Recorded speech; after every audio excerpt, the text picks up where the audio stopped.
Hey, what's up, everybody? BDF44 coming at you in another video. All right, so JJ Redick, man, I just saw what Steven Jackson posted on the IG, a clip from First Take, where JJ more or less responded to Stephen A. Smith saying that the Clippers should force Kawhi Leonard to retire, which I think is just ridiculous, to be honest with you. Let me get out from under here so this makes some sense. Trying to force him to retire is what Stephen said they should do. Just in passing, in regards to being frustrated with Kawhi Leonard's history with injuries and things of that nature, and how they've had to go along and just kind of be dragging along with the process. But the thing about it was, you know, JJ Redick got on the show and clarified why he thought, he looked at him and his co-host Mad Dog and said that it was obvious to him that neither of them had ever played any high-level basketball. And then he proceeded to tell them there was a big difference between having a sprained ankle and a sprained knee after having the type of surgeries and knee issues that Kawhi has had. That there's a specific thing that doesn't allow you to view it the same way. And he just essentially wrote them off as just not having the proper qualifications to have the opinion that they have, and explained to them why. I value that as somebody who didn't play the game, who looks at the game a certain way, who sees it from a side view angle at all times, who's played the game only recreationally, and had some organized basketball at a very low level. You know what I mean? That kind of thing. It's important that those who know the game help me understand the context, so I know what I'm talking about. So I sound as intelligent as I want to sound, and be correct in how I'm going about my content. My point of view is to help the team. So if I have point of views that don't help the team and it's counterproductive, I'm going to be upset when what they do doesn't work, even if I suggest it. So obviously, professionals got to make the right decisions. But all in all, I value what JJ did there, because at the end of the day, it needed to be understood, not necessarily by Stephen A. Smith and Mad Dog, but by everybody who talks that way, that there's context to learn. You know what I mean? And I think that Stephen A. Smith and Mad Dog, I didn't get a chance to see their retort, so I don't know how people, how they actually reacted to that. But I just came up here to say, as someone who doesn't play the game, I'm not deterred to not speak about the game because of that truth.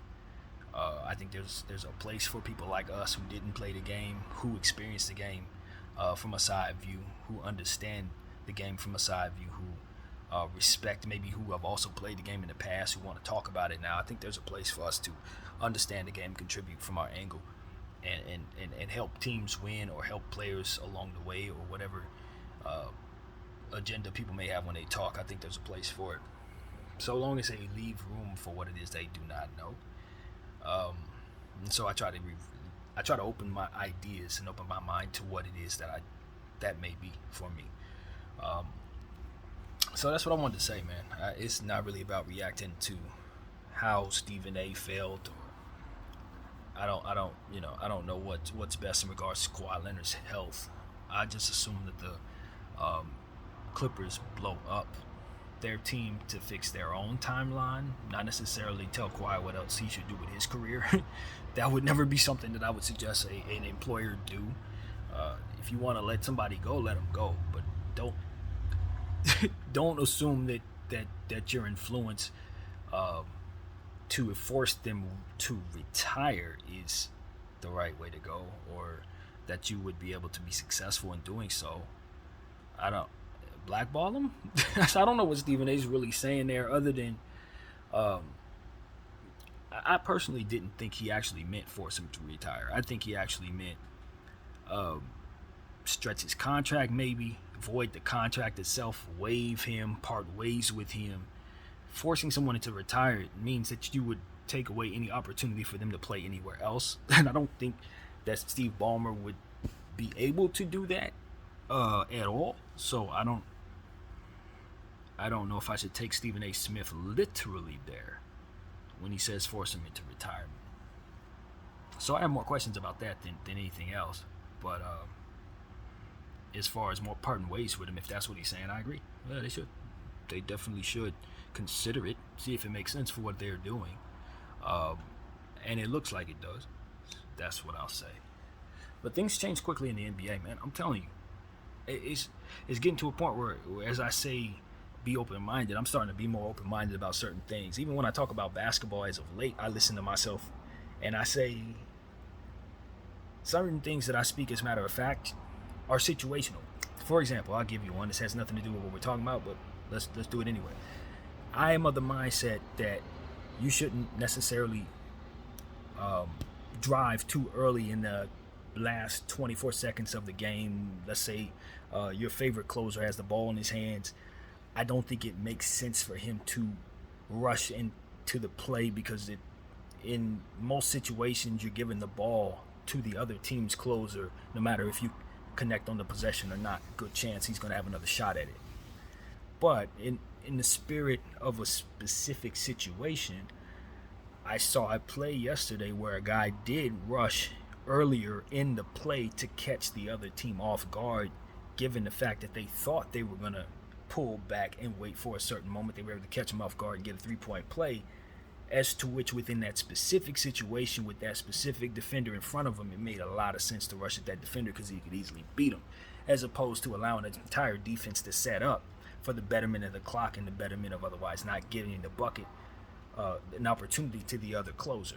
Maybe the other team doesn't have as good as a closer. Maybe you have a phenomenal defense and you have more so trouble scoring. Maybe this is the best opportunity for you to score, as to which this is the perfect situation to attack earlier than otherwise I would say should be done. So should be is situational in most things, I believe, on the basketball floor. And the more I learn about basketball, the more that is the case. Small ball lineups, for example. Sometimes it just works against certain defenders, certain defenses. Maybe it's in your best interest to try to take advantage of some clunky bigs by putting smaller defenders on the floor and having them do the mouse in the house around the elephant scenario, where it ultimately makes the big players ultimately uncomfortable and forces them to turnovers. It has worked. It has worked in certain situations, despite me saying I hate it and never want to see it. And it always doesn't work. That is not an always type of thing. It's just not. Sometimes certain things can be used situationally and throughout the course of your strategy, especially in the playoffs. You can find yourself using something that maybe I said looks terrible, and it'll work for that situation. And so as I continue to grow in the understanding of basketball, and as I continue to expand my idea of what strategy means, there's a lot of fluidity to different things that can be done, including foul trouble circumstances where you're allowing a guy to play in foul trouble, what I consider foul trouble. I've heard Jeff Van Gundy say that he wants to reimagine what foul trouble actually means. He doesn't necessarily believe in it. I do believe in it greatly, but I can also see certain situations where maybe allowing a player to play through foul trouble is your best attack. You know what I mean? Maybe it's Game 7 of the finals, and this is your best player, and it's the only way you're scoring. Maybe you don't mind being a gunslinger in that situation, depending on how you view your circumstance. I wouldn't suggest it in most situations, but again, situational. Depends on what's going on. And so I'm trying to expand my understanding as I speak about basketball to the idea that this is always present. Always. So that you guys know that I know that as I speak. So that's what I wanted to share with you guys. A little extra thought there. Just kind of understanding the fluidity of the possibilities of what could happen on the basketball floor, and allowing for coaches to kind of try some things that may be unorthodox, or teams to try some things that may be unorthodox, that ultimately leave us feeling good about what we're doing. Now, as far as getting back on track to what Kawhi's conversation and Stephen A. Smith in regards to all the different stuff that brought us here, I just think at the end of the day, that's kind of what is what I think JJ is trying to get Mad Dog and Stephen A. to open their eyes to, is to the fluidity of different things as it pertains to what it is they're looking at off the court with Kawhi's injury, and why Steve Ballmer should be a bit more lenient as opposed to as strenuous, whatever it is, extreme disagreeable thing that they said that made ultimately JJ say what he said, because I obviously don't know.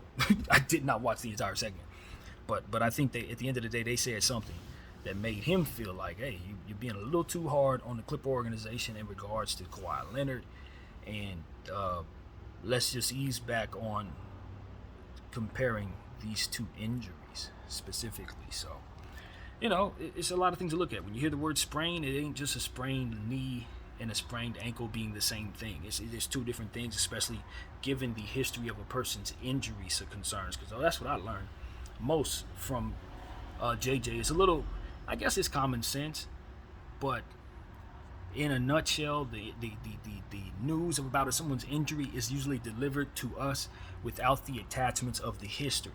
So if a guy has had 2 ankle surgery and he sprains his ankle, it's totally different than a young guy who's never had any ankle injuries spraining his ankle. That may not be something that we all are taking into account as we get the news and come to conclusions. Something to think about as well. So that's what I got to say, man. Prayers out to Kawhi, of course, again, for his injury and the healing of such. And that's pretty much what I got to say. DL44. Thank you all for watching.